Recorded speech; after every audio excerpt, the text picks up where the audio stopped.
Hello everyone. Today on this lecture we discuss about the National Tuberculosis Control Program. So tuberculosis is an infectious disease and it is the deadliest communicable disease because globally it is seen that 10 millions of people are affected with tuberculosis and 1 million of them will be died by the tuberculosis. And with a 25% of the global burden that is found in India, there is a 2.77 millions of people are affected with tuberculosis according to the data of 2022.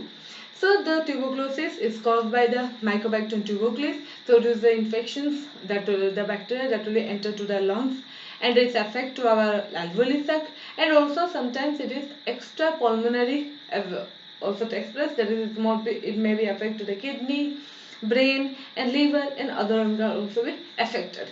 So this bacteria was first detected by Dr. Robert Koch by on the day of March 24.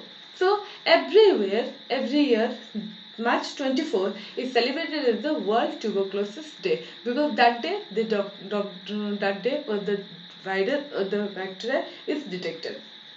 So in everywhere there is some message through this theme. It is given to the people, and here also in this year 2024 there is a theme of this World Tuberculosis Day is the yes we can end the tuberculosis. So let's see the what is the National Tuberculosis Control Program. So National Tuberculosis Control Program, that's the NTCP I have written, was established in the year of 1962, which was aimed in early detections. So it is given its focus on early detections and effective treatment. So there is a focus. So early detections and the effective treatment.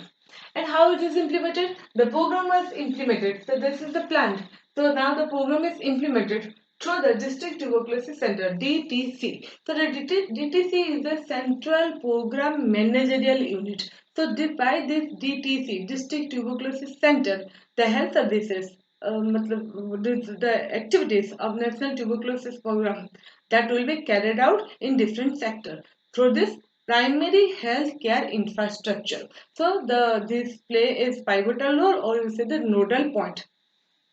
So this through the District Tuberculosis Center act as a nodal point for the entire tuberculosis control activities which are delivered through the primary healthcare infrastructure.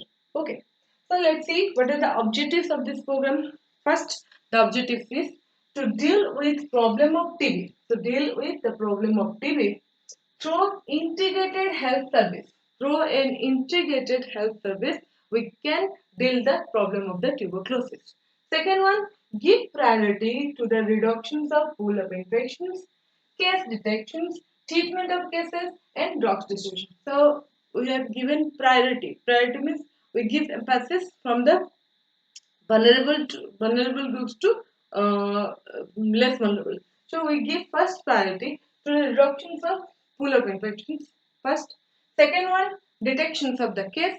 Third one, treatment of the case, and the fourth one, drugs distribution. So this is the the priorities given to this following points. Next, to give the BCG vaccination to the susceptible. So BCG is given at the time of birth. So those who are missing, they can take the tuberculosis within 28 days of after delivery. So if a person is affected to tuberculosis and he was not history, if you see in his previous medical history that is not given, not taken any immunizations, so they can be given BCG vaccinations. So these are the three objectives of tuberculosis control program. But what are the results that gained by this control program? Let's see. The result first, the treatment success rate is less. So the success rate is not be achieved. To the goal is not achieved, and that is the success rate is less, and the death and default rate is high. So the mortality rate is high, and also the default rate. So what is default? Default means those who are patients once these medications, anti-tuberculosis drugs, they have to taken about a full course of 6 months. So if the person first detected with tuberculosis, then he started to take medicine, and after 1 month and 2 months, he become feel good, and he thinks that there is no need for eating of this rest of the medicines. So that is called the default. They have taken 1 and 2 months continuously. They have taken, and they have subside other medicine. So the interruptions of the medicine will be taken. So those patients are called, those people cases are called default rate, and default rate is high in this tuberculosis control program. And another problem is one of the another headache, that is the threatened version condition, that is the multi-drugs resistant tuberculosis. So if they are taking the anti-tuberculosis drug, the multi-drug therapy is also called. And here RIP, not that RIP, RIP, that is rifampicin, isoniazid, paraginamide, and ethambutol. These are the four drugs that is given.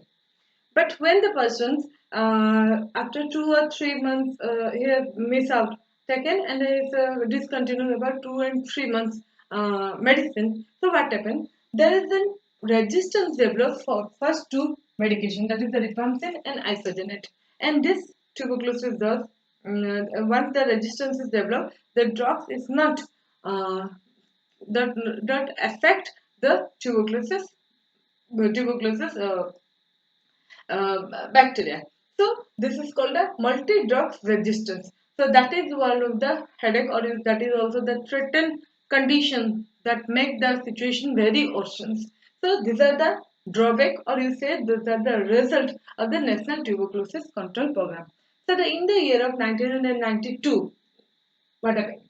The government of India, along with WHO, World Health Organization, and SIDA, that is called Feathers International Development Agency. So it is an organization, or you say the agency, who is working on the deprivation of the poverty.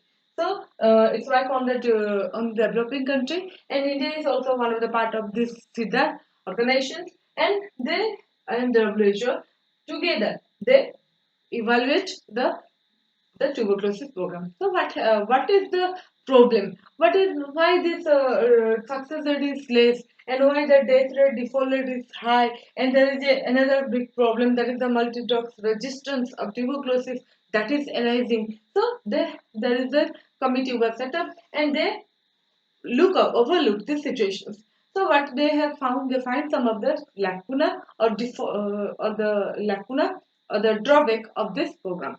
So what are the observations are there? Less than 30% treatment completions. So those who are taking medicines, only 30% they have completed their course of drugs, and they have taken the treatment properly. So 30% treatment is completion. Inadequate budgetary outlet and the shortage of drugs. So funding is very much important, because funding is not sufficient for what for the implementations of this program. Another over reliance on the X-ray diagnosis. So the tuberculosis is that time tuberculosis is that diagnosed investigate by the X-ray method. So there is a over dependence of the tuberculosis for the investigation tuberculosis on the X-ray. So that is not sufficiently happened. So that is one of the problem. Second one, poor organizational setup, because through the DTC, the health services activities are provided to the primary health care infrastructure. So, if you see in the grassroots level, in the year of 1992, that time, so there is a sufficient, the organization setup was not sufficient, or there is the workers, the grassroots level workers is not so trained, or the setup is not satisfactory to meet the result of the tuberculosis control program. And another drawback, that the poor quality of sputum microscopy. So another investigation in diagnosis can be done for tuberculosis, that is the sputum examination. For sputum examination, we need microscope. So that time, in the year of 1900, that time we are talking. So that time the quality of the microscope is not so good. So that is the poor quality of the microscopy. and another emphasis of the case detection rather than care. So all the focus, all the points we are talking, that is given focus only the early detection of cases, not for the cure. How to once diagnosis, how the treatment will be started, how will that cure prognosis will be increases. That is the secondary part. So first emphasis is given only on the early detections. So these are the few drawbacks, or you say that is the lacuna or the point that is observed by this committee. SIDA and WHO both they evaluate this problem, and after this 1 year of after 1 year in the year of 1993, another program is launched that is called the revised National Tuberculosis Control Program that we'll discuss in the later class. So today on this topic we discuss about the National Tuberculosis Control Program. So when it is established, that is important, and what are the aim of this program, objectives of the program, and what are the drawbacks. That is the important questions. So that will be questions will be asked. So this drawback by which this program in the year of 1993, this is renamed as Revised National Tuberculosis Control Program that we discuss in next class. Hope you understand on the National Tuberculosis Control Program. Thank you for watching and please keep on subscribing.